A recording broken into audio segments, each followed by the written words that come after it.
Salut à tous, je vais vous montrer aujourd'hui comment se comporte le levage en fonction de la quantité de levain qu'on va mettre.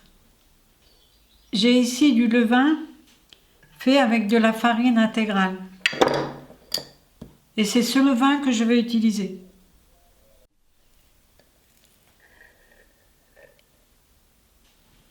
Pour ma première préparation, j'ai simplement pris 100 g de farine, de la farine blanche et 5 g de levain auquel je vais ajouter 60 ml d'eau.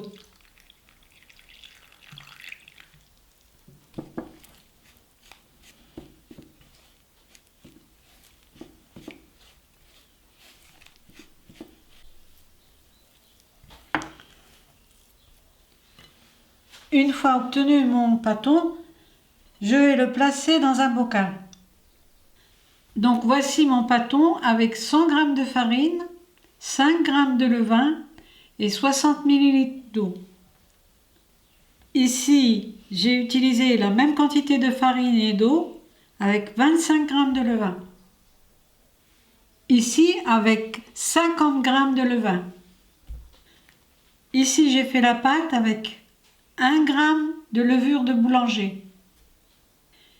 Ici, j'ai mis un demi-gramme de levure de boulanger avec 2 g de levain. Je vais couvrir mes bocaux et laisser lever pendant environ 2 heures. Voici le résultat. Tous les pâtons ont levé. Ceux qui ont un peu plus de retard, c'est les pâtons où j'ai mis 5 g de levain et 25 g de levain. Les autres sont arrivés à peu près au même degré de levage. Plus le temps passera et plus les pâtons vont gonfler. Voici,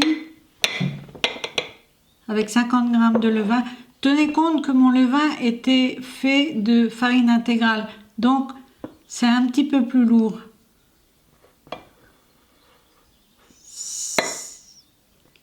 Avec 1 g de levure de boulanger.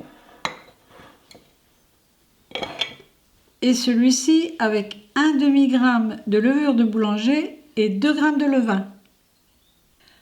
Pour ces pâtons avec moins de levain, il faut juste laisser passer le temps. Le levage se fera de la même façon que pour les autres. J'ai fait ici de petites quantités de pâtons qu'on va pouvoir utiliser pour faire la pizza ou le pain.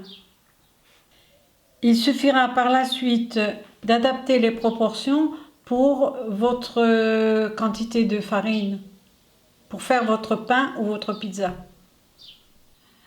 Avec les pâtons, j'ai fait des petits pains que j'ai enfournés. Voici le résultat.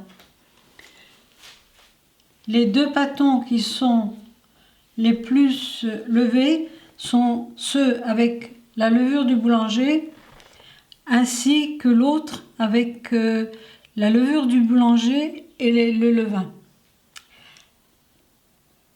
J'espère que ma vidéo vous est venue en aide. Merci de m'aider pour mon projet sur Tipeee et à bientôt!